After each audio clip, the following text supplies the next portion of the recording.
얼마 전 김포의 어린이집 교사가 자살한 사건이 있었습니다. 아이들과 가을 나들이를 갔다가 아이가 안아달라는데 밀치고 돗자리만 털었다라고 누군가가 맘카페에 글을 올렸고, 그것을 본 이모라고 하는 분이 정작 어머니는 괜찮다고 그러는데 어린이집에 와서 무릎을 꿇리고 난리를 치고, 또 맘카페에 그 엄마들이 신상을 털고 그렇게 마녀 사냥을 한 까닭에 결혼을 앞둔 이 선생님이 자살을 했다는 내용입니다. 엄마들의 의견을 주고받는 SNS 이 맘카페가 확인에 의한 이성적 행동을 하기보다 자극적인 선동글에 감정적으로 반응할 때 어떻게 폭력적인 수단으로 변질될 수 있는가를 보여줍니다. 감정은 우리가 남에게 공감하는데 아주 좋은 도구이지만 그것이 그릇된 정보와 이론, 사상으로 선동될 수 있다는 약점이 있습니다. 프랑스 비운의 왕비라고 하는 마리 앙뚜아네트는 그녀가 결코 한 적이 없는 말, 빵이 없으면 케이크를 먹으라고 해라는 말을 혁명군이 고의로 퍼뜨려 파리 민중의 증오를 가중시켰고 프랑스 혁명의 기폭제가 되었고 사형대에서 사라지게 됩니다. 정작 그녀가 왕비로 있을 때 재정이 어려워서 그 이전 왕비보다 10분의 1 정도밖에는 재정적 여유가 없었다라고 역사가 기록을 하고 있습니다. 오늘날 공감의 시대죠. 누군가 내 감정을 알아주는 것을 최고로 여기는 이 시대에 우리의 감성이 선동의 도구가 되지 않도록 주의해야 합니다. 선동당하지 않는 것도 중요하지만 감성을 통해서 사상을 교묘히 왜곡시키고 지배하려는 것도 주의해야 합니다.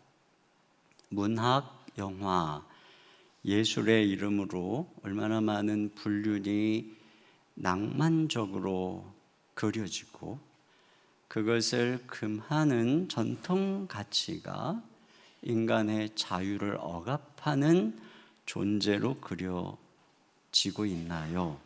감성의 선동으로 가치를 혼동시키는 시대, 우리가 동정하는 것도 공감하는 것도 중요하지만 건강한 감정, 건강한 공감이 중요한 것이죠. 그렇지 않은 흥분과 무분별한 눈물과 연민과 동정은 파괴, 가치의 왜곡, 진리의 왜곡을 낳게 됩니다.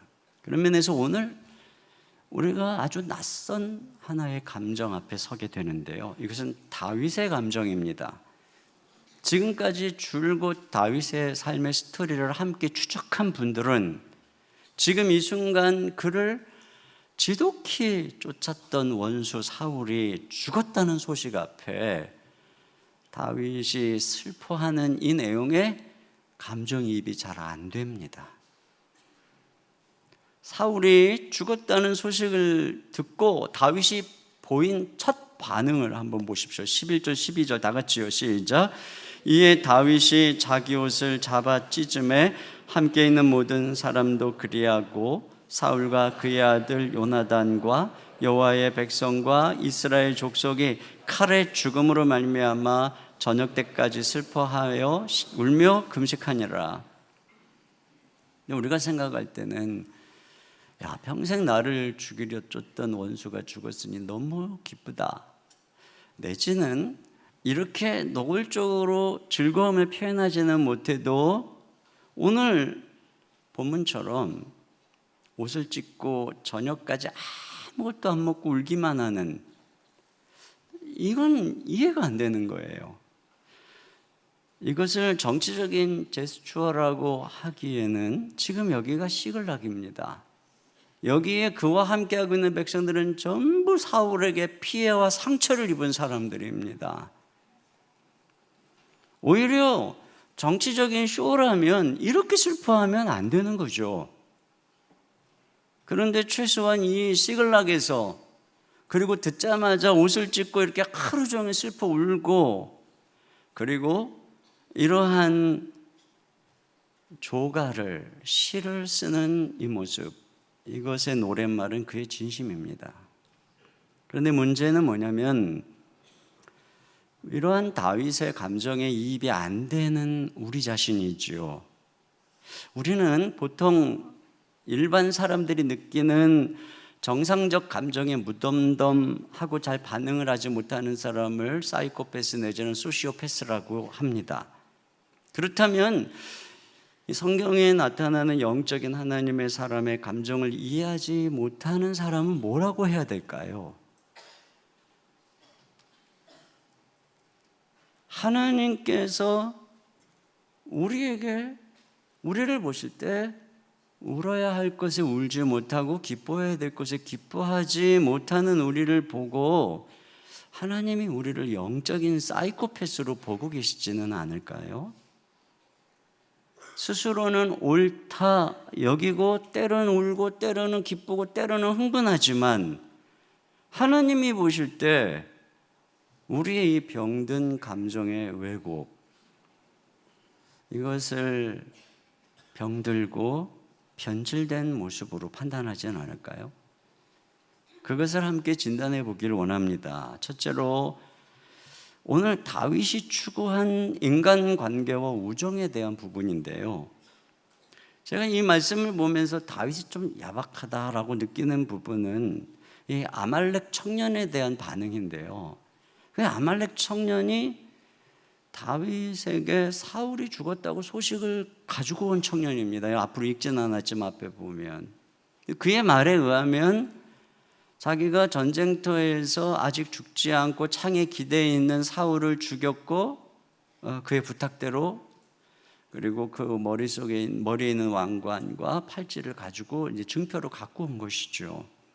자, 이걸 어떤 면에서 보면 이 아말렉 청년은 다윗에게 좋은 소식을 가져온 사람이고, 또 그의 말의 여부를 떠나서 다윗의 원수를 죽인 자이고, 또 이 청년은 앞으로 권력의 승부가 다윗에게 기운다는 것을 알아차리고 다윗에게 그 먼 곳에 찾아온 사람이니 비록 계산적이지만 다윗을 인정해 준 사람이죠. 그런데 이 청년에 대한 다윗의 반응이 어떠냐면 이 소식을 좋은 소식으로 받아들인 게 아니고 오히려 지금 슬퍼하면서 울고 있잖아요. 그리고 자기 원수를 갚아준 사람으로 여기기보다는 어떻게 네가 하나님의 기름 부음 받은 자를 죽였느냐라고 책망하면서 그를 죽입니다. 이게 이제 우리의 감성으로 보면 너무 이거 야박한 거 아닌가 하는 느낌이 드는 거죠. 이런 반응, 이런 감성을 지배하는 다윗의 사고, 그의 생각은 무엇일까요? 첫째로는 죄에 대한 단호한 태도인 것을 알 수 있어요. 이 사무엘서에서 아말렉은 특별히 좀 독특하게 취급이 되고 있어요. 사울이 이렇게 하나님께 버림받고 죽임당하는 이유를 콕 집어서 사무엘서에서는 그가 아말렉 사람들을 진멸하라는 명령을 듣지 않고 일부를 살렸기 때문이라는 거예요. 그리고 오늘 이 아말렉 청년도 사울이 고용한 용병일 확률이 높아요. 반면에 다윗은 시글락으로 망명생활 중에서도 아말렉을 계속 진멸하는 일을 하고 있습니다. 그래서 이 아말렉에 대해서 구약학자 앙드레 라콕이라고 한 분이 뭐라 그러냐면 아말렉은 세상 가운데 영원히 존재하는 악의 상징이자 이스라엘에 가는 곳마다 만나게 되는 원수를 상징한다라고 얘기를 했습니다. 그리고 오늘 본문에 나오는 이 아말렉 청년도 한껏 불을 벗겨보면 거짓말을 하고 있어요. 그걸 앞에 장하고 비교할 수 있는데요, 이 지금 사무엘 상하는 원래 원문상 한 권입니다. 이것을 사울의 죽음을 기점으로 두 권으로 나눠 놓은 거예요. 그러니까 하나로 연결되는 것입니다. 지난주에 보았죠. 지난주하고 안 맞는다는 얘기는 이 사람이 거짓말하고 있다는 얘기인 거예요. 지난주에 뭐라 그랬냐면은 사울이 화살로 집중 공격을 당해서 중상을 입고 죽어가는데 자기가 블레셋 사람에게 죽는 수치 싫으니까 옆에 창을 든 이 시종에게, 소년에게 자기 죽여달라고 그랬어요. 그러나 그가 하나님의 기름 부음 받은 자에게 죽이지 않았어요. 그러자 자결을 했다고 그랬죠. 그리고 그가 쓰러져 죽는 것을 보고 그 소년도 자결을 했다고 기록을 하고 있어요. 근데 지금 이 아말렉 청년을 와서 뭐라 그래요? 사울이 창에 기대서 서 있다는 얘기죠. 중상을 입고. 그런데 저쪽에서 블레셋 군대가 병거가 쳐들어오고 있어서 죽을 것 같게 자기가 죽였다라고 얘기합니다. 부탁대로. 여기가 산인데 병거가 온다는 것도 거짓말이고, 또 앞장에서 할례 없는 자에게 죽을 것을 수치스럽게 여겼던 사울이 분명히 너 누구냐? 제가 아말렉 사람입니다 라고 고백했다고 얘기하거든요. 근데 그에게 자기를 죽여달라고 했겠는가? 거짓말이라는 것이죠.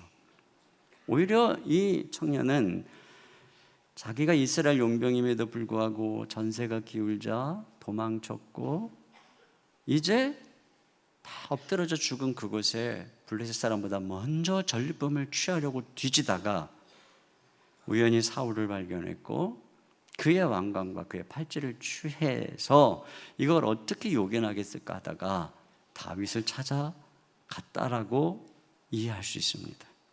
그러니까 이와 같이 아말렉 사람에 대해서는 사무엘서에서 동정의 여지가 없는 죄의 화신으로 그려지고 있어요.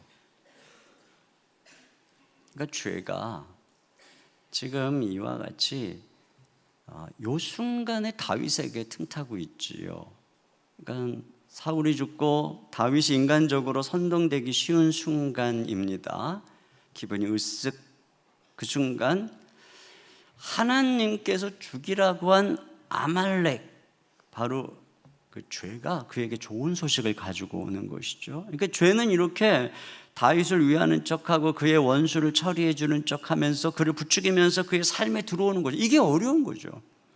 근데 그는 이런 죄가 가져다 주는 별미에 선동되지 않고 죄에 대해서 철저하게 분별하고 있음을 알 수 있어요. 두 번째로 더 중요한 것은 뭐냐면 다윗이 인정보다 믿음을 이 인간관계의 우정의 기초로 삼고 있다는 것이에요. 그러니까 그가 내 편이냐, 나에게 얼마나 잘해주느냐는 인정보다 이 사람이 하나님을 두려워하는 신앙인이냐, 이걸 더 중요한 관계의 기초로 둔다는 거죠. 그래서 이 아말렉 청년이 나를 위했다는 것보다, 아니 어떻게 네가 하나님의 기름 부음 받은 자를 죽일 수 있어? 넌 상종하지 못할 인간이구나 하고 죽인 것이죠. 이게 다윗의 가치관입니다. 기준이 나에게 잘해주는가 아닌가 하는 인정, 친밀함보다 그가 하나님 앞에 어떤 사람인가. 왜 이게 중요할까요? 보통 어떤 사람이 이유 없이 우리에게 잘하지 않습니다. 모든 인간은 다 자기중심적이고 자기 유익을 위해서 살아가는, 자기가 인생의 중심이라고 생각하는 타락한 본성을 가지고 있습니다. 그런데 누가 이유 없이 나를 위해 주겠습니까? 나를 도구로 삼아 자기 유익을 얻으려는 친화책이죠. 그렇다면 그는 나에게 얻을 것이 없으면 떠나겠죠. 누군가에게 더 큰 유익을 얻을 기회가 생기면 오늘 자기 말로 사울을 죽이고 왕관과 팔찌를 가져오듯 다윗의 목을 가지고 다른 사람에게 갈 것은 뻔합니다. 그래서 다윗은 자기에게 지금 얼마나 잘해주는가 하는 인정으로 인간관계를 형성하지 않아요. 그의 기준은 하나님을 경외함에 있습니다. 하나님을 경외하고 그 분의 주권을 존중하는 사람은 하나님이 세운 사람을 존중할 줄 알아요. 그리스도를 사랑하는 사람은 그리스도의 양떼를 사랑하고 그 양떼를 위해서 예수님처럼 자기를 희생할 줄 알아요. 하나님을 사랑하면 형제를 사랑하되 형제를 위해 자기 목숨을 내어줄 수 있어요. 그러므로 그 사람의 호의가 어디에 기초해 있느냐는 굉장히 중요한 것이죠. 그런 면에서 다윗과 요나단의 우정, 오늘 본문에서 다윗이 노래하고 있는 그 요나단의 죽음을 애통하면서 노래하고 있는 그 둘의 우정의 기초, 그건 바로 하나님이었어요. 너와 나 사이에 하나님이 계시다. 요나단이 다윗을 사랑한 것은 다윗 안에 계신 성령님 때문에, 다윗 안에 성령으로 말미암는 그의 용기와 하나님을 향한 열심과 아름다운 모습 때문에 요나단은 다윗에게 푹 빠졌습니다. 그리고 요나단은 다윗이 하나님의 기름 부음 받은 자임을 인정했습니다. 그래서 다윗은 그의 우정을 믿었습니다. 그의 우정이 친함도 나를 통해 뭘 얻으려 함도 아닌 자기가 손해봄에도 불구하고 하나님에게 기초하고 있기에 그들은 떨어져 있어도 우정이 변하지 않았습니다. 이들의 우정은 우리가 순간순간 감정적으로 얼마나 교감하고 있냐, 우리가 얼마나 자주 만나서 친밀한 상황에 있느냐, 내가 힘들고 어려울 때 네가 얼마나 내 옆에 있어 줬냐, 이런 걸로 판단되지 않아요. 지금 잠시 다윗 옆에 요나단이 있었지만 그건 잠시였고 10년이 넘도록 이 광야 저 광야로 쫓겨다니는 세월 동안, 그리고 망명하는 세월 동안 그 둘은 각기 자기의 길을 갔어요. 그런데도 우정이 변하지 않는 거예요. 서로 다른 진영에 있는데, 그리고 심지어는 이제 이렇게 그가 죽었는데도 불구하고 우정이 변하지 않죠. 그래서 다윗은 그의 후손을 선대하죠. 우리가 같은 교회를 다니냐 아니냐 이거 가지고 우리 우정이 갈라진다면, 정치적인 노선이 같냐 아니냐 이거 가지고 우정이 깨진다면 그건 친구가 아니에요. 함께 있는다고 함께 있는 건가요?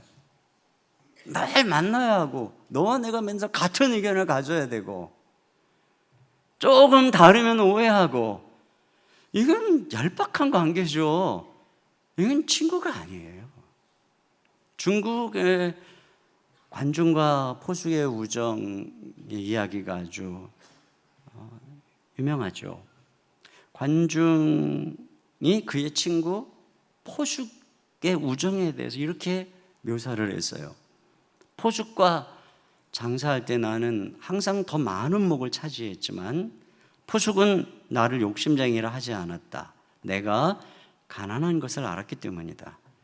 내가 일찍이 3번이나 벼슬길에 나갔다가 모두 쫓겨났지만 포숙은 나를 무능하다 여기지 않았다. 내가 아직 때를 만나지 못한 것을 알았기 때문이다. 나는 3번 전쟁에 나가 모두 패하고 도망쳤지만 포숙은 나를 겁쟁이라 비웃지 않았다. 내게 늙으신 어머니가 계심을 알았기 때문이다. 나를 낳은 이는 부모님이지만 나를 알아준 이는 포숙이다. 이게 눈앞에 얄팍한 거 가지고 판단하고 오해하고 어그러지지 않는 바로 이 모습, 이게 우정이죠. 어떤 상황에서도 믿어주고 알아주는 거. 다윗과 요나단은 관중과 포숙 같은 관계인데요, 그걸 뭐가 만들었다고요? 하나님입니다. 인간사의 경쟁, 이김, 짐, 이런 얄팍한 인기, 경쟁 이런 것으로 흥분하지 않는 하나님의 은혜와 하나님의 주권 앞에 머리 숙일 줄 아는 그들의 모습, 이것이 바로 오늘 본문에서 우리에게 첫 번째로 보여주는 감정, 성숙한 감정입니다. 두 번째, 우리가 가장 혼란을 느끼는 부분이죠. 다윗이 사울의 죽음을 심히 애도하는 모습입니다. 그가 사울을 또 요나단을 위해서 조가를 지어 노래한 부분을 한번 볼까요? 19절입니다. 다 같이 시작. 이스라엘아 내 영광이 산 위에서 죽임을 당하였도다. 오라 두 용사가 엎드러졌도다. 이 요나단을 여기 지금 사울과 요나단을 이스라엘의 영광이고 두 용사라고 하는데, 요나단에 대해서 그렇게 얘기하는 것은 당연히 여겨지는데 사울에게까지 지금 이렇게 얘기를 하고 있어요. 나쁜 말 하나도 없어요. 이 둘의 무용과 둘의 우정을 노래하고 그들이 독수리보다 빠르고 사자보다 용맹하다고 노래하고 있고, 24절을 다 같이 봅니다. 시작. 이스라엘 딸들아 사울을 슬퍼하여 울지어다. 그가 붉은 옷으로 너희에게 화려하게 입혔고 금노리개를 너희 옷에 채웠도다. 보통 야 사울이 죽었다, 이제 기뻐하라, 압제자가 사라졌다, 얼마나 너네들 그 밑에서 고생을 많이 했냐, 이렇게 말해도 진실이에요. 그런데 지금 다윗은 이스라엘 딸들에게 슬퍼하래요. 그가 너희에게 잘해준 거, 너희에게 가져다는 축복이 뭔지를 기억하래요. 이게 우리가 오늘 분별하기 어려운 태도잖아요. 오늘날 같으면 사울은 청산해야 될 적폐 세력이잖아요. 다윗에게 있어서 장애물이고 정적이어서 제거해야 속이 시원한 존재잖아요. 근데 이렇게 슬퍼하는 게 정치적인 쇼가 아니라면 이 이해되지 않는 반응을 가져온 그의 생각은 뭡니까? 첫째는 다윗이 사울을 하나님이 기름 부어 세운 존재로 인정했다는 거, 우리 이미 아는 거죠. 그러니까 다윗에게 있어서 하나님이 사울을 기름 부으시고 그를 왕으로 세웠다는 것은 그 자체로 중요한 거예요. 그 사울이 그 왕위에서 무엇을 했냐, 그 왕위의 자리에서 자기에게 어떻게 대했느냐 보다 다윗에게는 사울이 하나님께서 기름 부어 세웠다는 것 자체가 되게 중요한 거예요. 그래서 자기를 쫓아와서 죽이려고 하는 그를 두 번이나 죽일 기회가 있어도 그럴 수 없었던 거잖아요. 마음에서부터 그의 존재가 중요하니까, 권위가 있으니까. 마치 부모가 어떠하든 우리가 그의 자녀임을 부정할 수 없듯이 하나님이 내 부모를 주신 그분들이 어떻게 했든 그 분의 죽음 앞에서 우리는 애도할 수밖에 없듯이 지금 다윗에게는 그런 존중이 있는 것이에요. 다윗은 사울에 대한 원하는 하나님께 다 개인적으로 다 기도로 맡겼어요. 원수 갚아달라고. 근데 공적으로 다윗은 언제나 항상 시종일관 하나님께 기름 부음 받은 이스라엘의 왕을 존중하고 부하들에게도 죽이지 못하게 했고요. 이게 바로 뭐였어요? 하나님의 통치를, 지금 하나님은 살아계시고 하나님의 모든 것의 주권자라는 걸 인정하는 그의 모습이었습니다. 여러분, 부모님, 권위자의 잘못 앞에서 우리가 사랑 안에서 진리를 말할 수 있지만 함부로 권위를 모욕하는 것은 이 세상에서는 용기라고 할 수 있을지 모르겠지만 하나님 앞에서는 주님의 주권과 통치를 경멸하는 모독적인 행위인 것이에요. 두 번째로 그의 슬픔은 한 시대를 접고 다른 시대의 개막을 여는 중요한 의식입니다.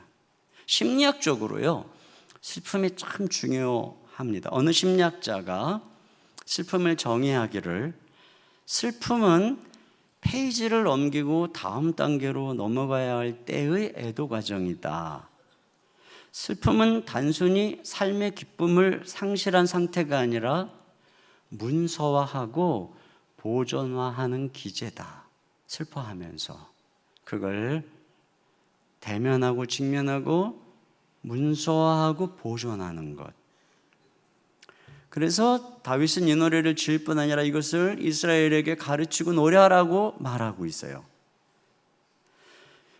충분히 애도했을 때 우리는 과거에서부터 자유로울 수 있습니다. 그래서 어느 날 애인에게 갑작스러운 이별 통보를 받았을 때, 자, 젊은이들은 쿨하게 보내주고 싶지만 이게 좋은 게 아니래요.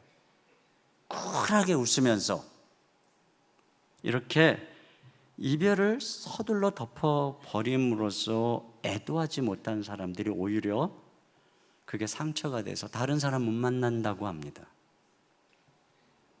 슬픔은 떠난 사람과 나를 묶고 있는 줄을 푸는 과정. 헤어질 수밖에 없음을 인정하고 상대를 떠나보내는 의식이라는 거죠. 그래서 쿨한 것보다 충분히 슬퍼하는 거 중요합니다. 난리를 치고 협박하고 이건 괴물이고, 슬퍼하는 거.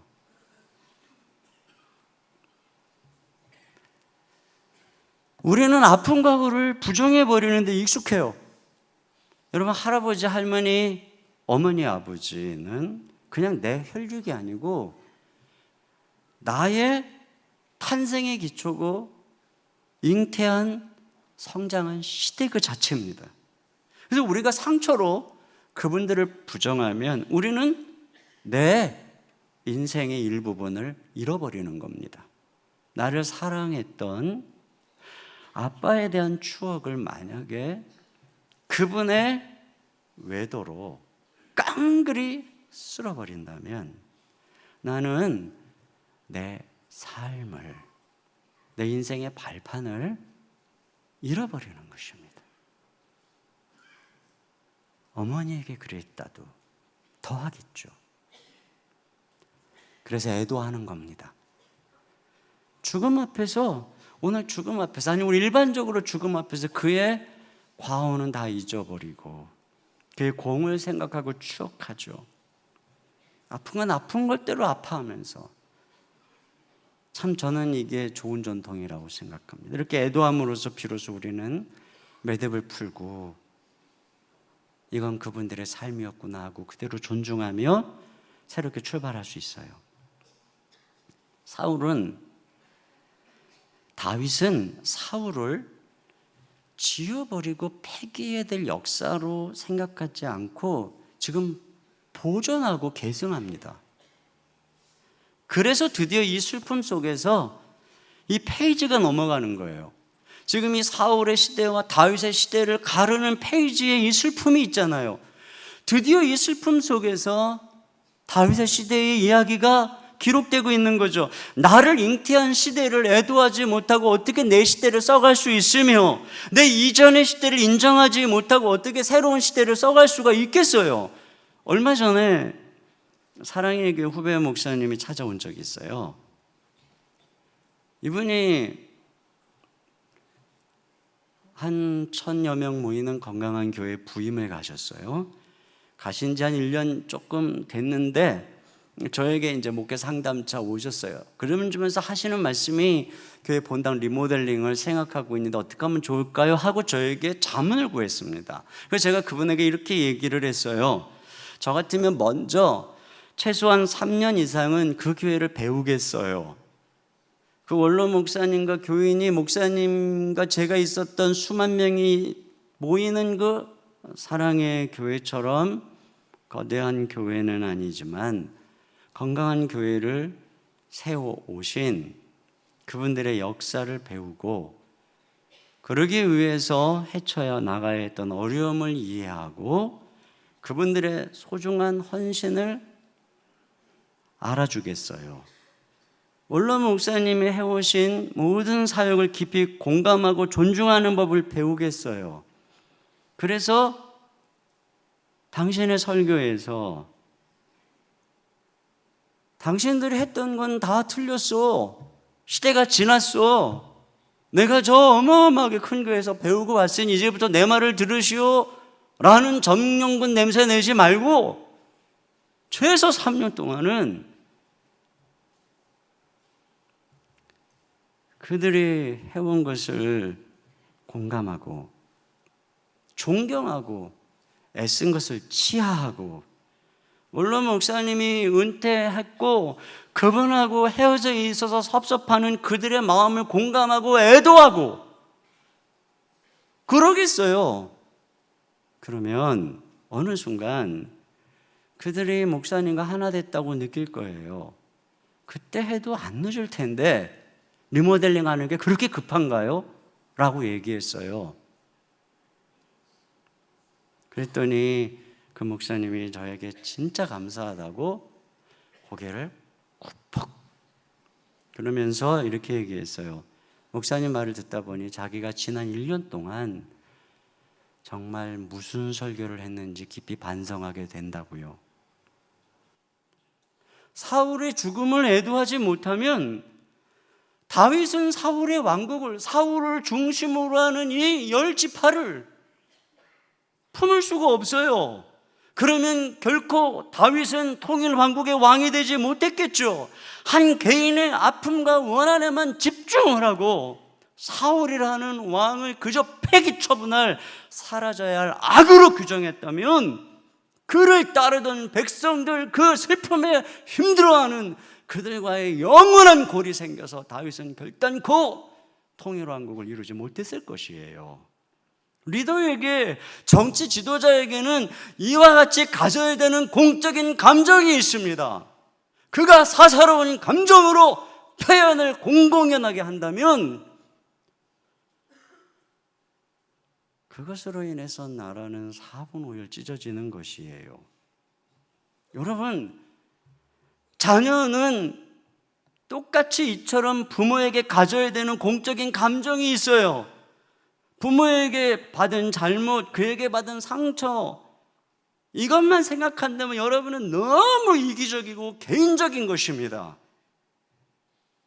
그 모든 것 따라서 다윗처럼 부모라고 하는 그 존재 자체에 대한 존경과 권위, 그분이 나를 낳아주시고 비록 남보다 뛰어나지 못해도 그분의 그 존재 자체를 존중하는 것, 이것에 대한 감정이 있어야 되는 거죠.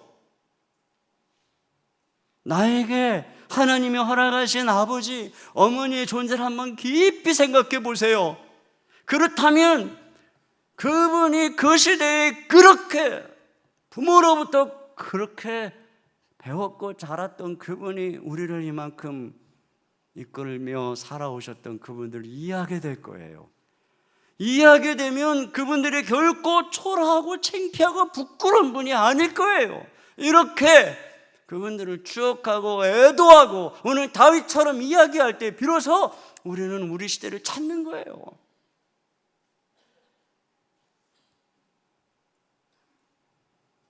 이런 아름다운 감정이 붕괴되고 있는 시대, 이건 오늘 우리 안에 있는 진리의 붕괴를 드러내고 있는 것입니다.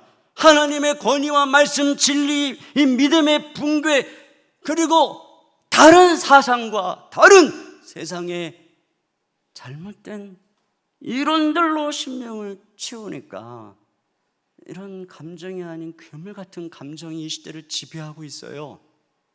오늘 이 다윗의 이 말들을 이런 관점에서 이해하게 되죠. 20절을 다 같이 보겠습니다. 시작. 이 일을 가드에게도 알리지 말며 아스글론 거리에도 전파하지 말지어다. 블레셋 사람들의 딸들이 즐거워할까? 할례받지 못한 자의 딸들이 개가를 부를까? 염려로다. 이 슬픈 일을 저 블레셋 사람들, 세상 사람들 모르게 하라는 겁니다. 나팔 불고 퍼나르고 떠들어대고 그러지 말라는 거예요. 또 21절 보겠습니다. 시작. 길보아 산들아, 너희 위에 이슬과 비가 내리지 아니하며 재물 낼 밭도 없을지어다. 거기서 두 용사의 방패가 버림바 됨이니라. 곧 사울의 방패가 기름 부음을 받지 아니함 같이 됨이로다. 이 길보아산을 저주하고 있어요. 길보아산이 무슨 죄입니까? 거기서 하나님이 그들을 저주하고 징계하는 바로 그 터전으로, 도구로 쓰여졌다는 한 가지 이유로 다윗이 그 산을 미워합니다. 이게 다윗의 마음의 표현이에요. 하나님이 이 다윗의 마음을 보고 있는 거죠. 하나님께서 사울을 진작에 10년 전에 10여 년 전에 버렸는데 왜 지금까지 이렇게 오랫동안 놔뒀을까요? 참으신 거죠. 하나님께서 당신이 기름 부어 이스라엘의 초대 왕으로 세운 자를 이렇게 무참하게 할례 없는 블레셋 사람들에게 무참하게 죽도록 버려두고 싶으시겠습니까? 하나님의 이름이 달려있는 그 기름 부은 세운 왕을 말이죠, 돌아오길 기다린 거죠. 그런데 지금 이렇게 이 길보아 산에서 사울이 비참하게 죽고 요나단과 그 아들이 비참하게 죽고 사울의 시체가 성벽에 매달리고 많은 하나님의 백성들이 다 그들의 칼날에 엎드러지는 이 비참한 살육을 허락하신 하나님, 그분의 표정이 어떠겠어요? 하나님 울고 계시지 않으셨겠어요? 네? 지금 하나님은 피눈물을 흘리면서 그 일을 하고 있는데 손뼉을 쳐요? 즐거워해요? 아니, 만약에 다윗이 그랬다면 하나님이 그 다윗 얼마나 얄미웠겠어요? 퍼달라요? 잘했다고, 맞아 싸다고 그를 하나님이 뭐라 그랬겠어요? 오늘 여러분이 이 반응하는 모습들을 보고 하나님이 여러분에게 야, 너는 공의롭구나, 정의의식이 있구나 이렇게 생각하겠어요? 아니면 어떻게 생각하겠어요? 판단해 보세요.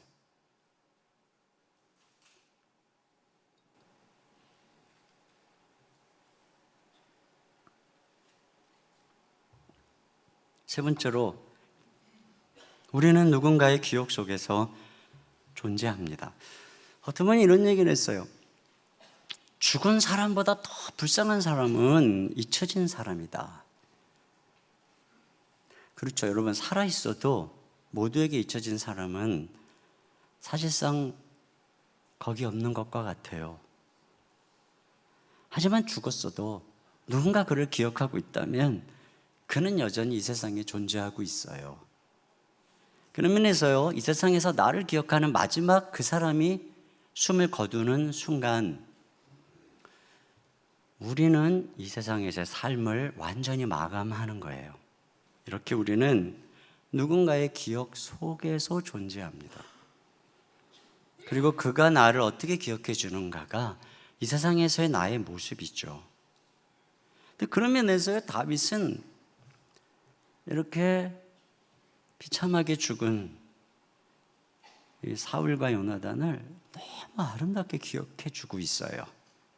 짧은 생애를 살았던 요나단, 영원히 잊혀졌을 요나단, 다윗에 의해서 우리의 기억 속에 영원히 아름다운 존재로 기억되고 있고, 악한 사울도 다윗의 기억 속에서 하나님이 부름받은 영예로운 존재로 권위를 간직하게 되었어요. 그리고 다윗은 이런 노래를 지어 유다 백성에게 부르라고 그러죠. 18절 다 같이 읽습니다. 명령하여 그것을 유다 족속에게 가르치라 하였으니 곧 활노래라 야살의 책에 기록되었으되. 저는요, 이 말씀을 묵상하다가 다윗의 후손으로 오신 예수님이 생각났어요. 다윗의 기억 속에서 사울이 아름답게 기억되는 것처럼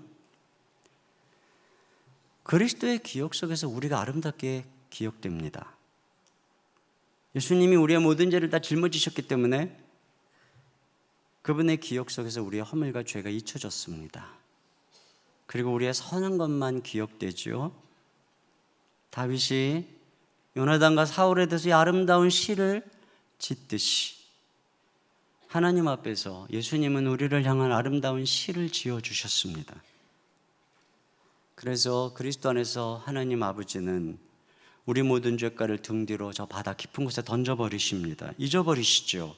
우리 인생의 책이 심판대 앞에 펼쳐졌을 때 거기에는 예수님이 우리의 인생을 이 사울과 다윗의 조가처럼 아름답게 써주실 것입니다. 사울처럼 악하고 더러운 부분은 그분의 용서의 피로 다 씻어주시고 우리들의 이야기를 아름다운 노래로 남겨주실 것이에요. 얼마나 아름다운 분인가요? 얼마나 좋은 우리의 주님이신가요? 이 분이 진짜 여러분의 친구이고 이분이 진짜 여러분의 주님이시라면 우리는 어떤 존재가 되어야 할까요? 내가 타인에게 어떤 기억을 각인시켜 주느냐도 중요하지만 내가 그를 어떻게 기억하느냐도 중요합니다. 수많은 단점을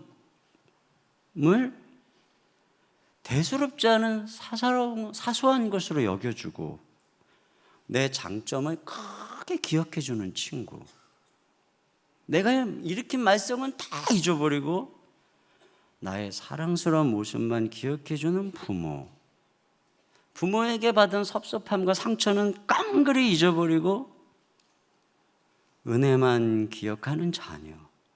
여러분, 만약에 우리가 그런 친구와 가족에게 둘러싸여 있다면 그 인생은 얼마나 행복하고 그의 인생은 얼마나 나아질까요? 그런 면에서 다윗은 주변 사람들을 아름답게 만드는 재주가 있는 사람이에요. 자기 원수인 사울을 이렇게 기억해 준다면 그와 함께 했던 다른 사람들은 얼마나 아름답게 기억을 해 주겠습니까?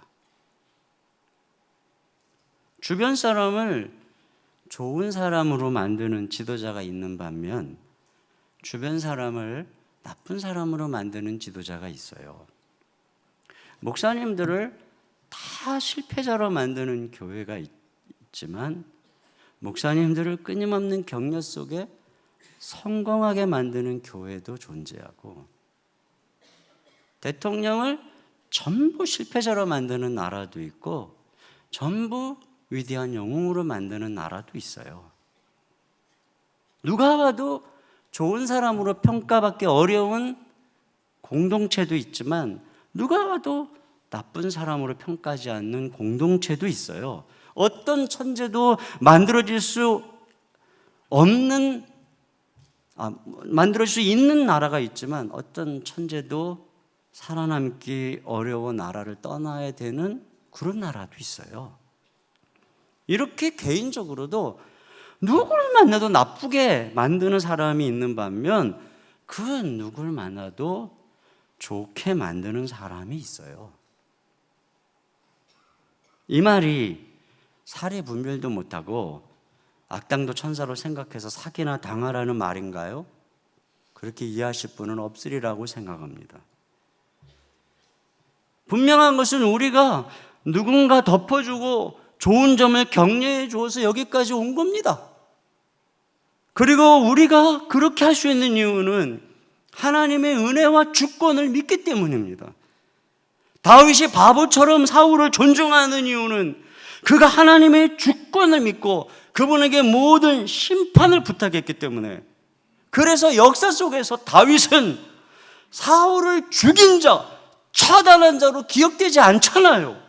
그런 철천지의 원수지만 오히려 다윗은 사울을 존중한 자요, 그를 애도한 자요, 그의 업적을 계승한 자로 기억되잖아요.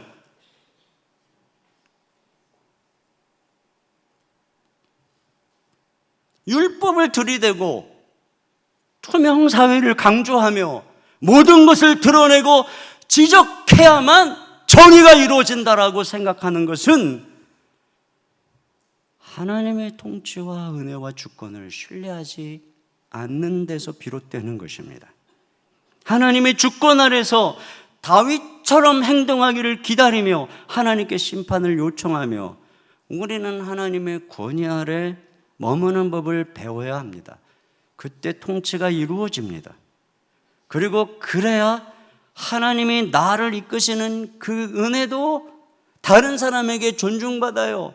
내가 다른 사람이 하나님이 주신 은혜를 전부 이런 식으로 다 뭉개버리면 그것은 부메랑이 돼서 여러분 자신에게 돌아갈 것이에요. 내가 은혜가 없으면 내게 베풀어지는 은혜도 없고요, 성도가 은혜가 없으면 당연히 지도자의 은혜도 없습니다. 사울조차도 좋게 기억하는 다윗, 우리 같은 악한 자도 좋게 기억해 주시는 예수님, 그분과 우리가 비슷한가요? 아니, 그분과 다르다면 그게 성경적 공동체인가요? 그게 건강하고 좋은 공동체인가요? 어디 그렇게 기록되어 있나요? 어떤 기준으로 그렇게 말하는 건가요? 성경은 절대 기준입니다. 이 성경의 감성과 비교해서 내 감성이 이상하다면 누굴 고쳐야 됩니까? 여러분이 진정 하나님을 경외하는 성도라면 우리가 말씀 앞에서 이 시대에 얼마나 멀리 가고 있는지 돌아보아야 합니다. 우리 시간에 같이 우리 하나님의 주권을 생각하면서 왕이신 나의 하나님, 우리 마음 깊이 왕이신 나의 하나님, 내가 주님을 높입니다. 주님의 이름을 송축합니다. 주님의 주권 앞에 무릎을 꿇습니다. 이 고백을 가지고 우리 같이 찬양을 드리겠습니다.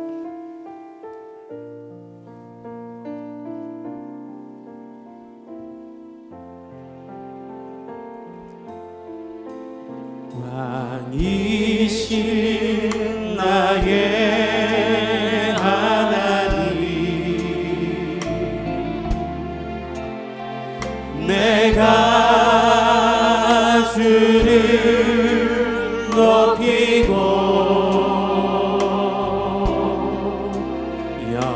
영원히 주의 이름을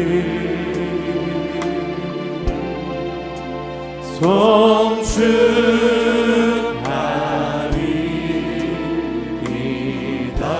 왕이신 나의 하나님, 왕이신 나의 하나님, 내가 주를 높이고 내가 주를 높이고 다윗처럼 영원히 주의 이름을 송축하리. 한 번 더 찬양합니다. 왕이신 나의 하나님, 왕이신 나의 하나님, 내가 주를 높이고 내가 주를 높이고 영원히 주의 이름을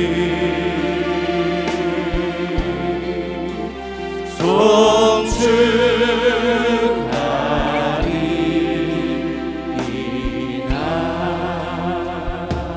우리 시간에 함께 기도하는데요, 저는 이런 설교를 할 때 하나님께서 제게 참 이 마음을 주셔서 하지만 워낙에 교회가 되게 상처가 많고 정말 우리 목회자들이 너무나도 잘못을 많이 해서 저 목사가 또 자기 잘 섬기라고 하나 보다 이럴까봐 진짜로 마음속에 힘듦이 있습니다. 우리에게 저에게 진짜 잘하고 있습니다. 저 아무 불만 없어요. 제가 그래서 얘기하는 거 아니에요. 우리가 진짜로 하나님을 경외한다면 우리는 이 시대의 가치관 따라가면 안 됩니다. 세상에 잣대가지고 함부로 판단하면, 여러분 오늘 이 다윗이 어떻게 하나님의 사람을 존중하고 자기 편이었어도 내 편을 들어줬어도 기름 부음 받은 자 죽였다고 아말렉 사람 죽이잖아요. 이게 우리가 가져야 되는 태도죠. 욕하는데 한편 되고 SNS에 퍼나르고 하나님 이거 보고 계시다는 거예요. 저 역시 공범자입니다. 우리 시간에 기도할 때 다윗의 감정에서 엿보는 그의 인간관계와 우정의 기초, 인정보다 하나님을 경외하는 관계를 기초로 하게 달라고 기도합시다. 사울의 죽음을 애도하는 다윗의 모습을 보며 하나님이 통치하시고 하나님이 세운 기름 부음 받은 자에 대해 존중하며 그들의 업적을 기리고 애도하면서 과거를 부정하는 것이 아니라 새로운 시대의 발판으로 삼게 달라고 기도하고 우리 민족이 그런 민족 되게 해달라고 기도하고 우리가 누군가의 기억 속에 존재하는데 예수님 안에서 우리가 아름답게 기억되도 우리 안에서 누군가가 아름답게 기억되고 이 공동체에 전도돼서 오는 사람들이 그래서 여기서 머물러 하나님의 사람으로 빚어져가는 은혜가 넘치는 교회가 되게 해달라고 우리가 같이 한 목소리로 기도하겠습니다. 하나님 아버지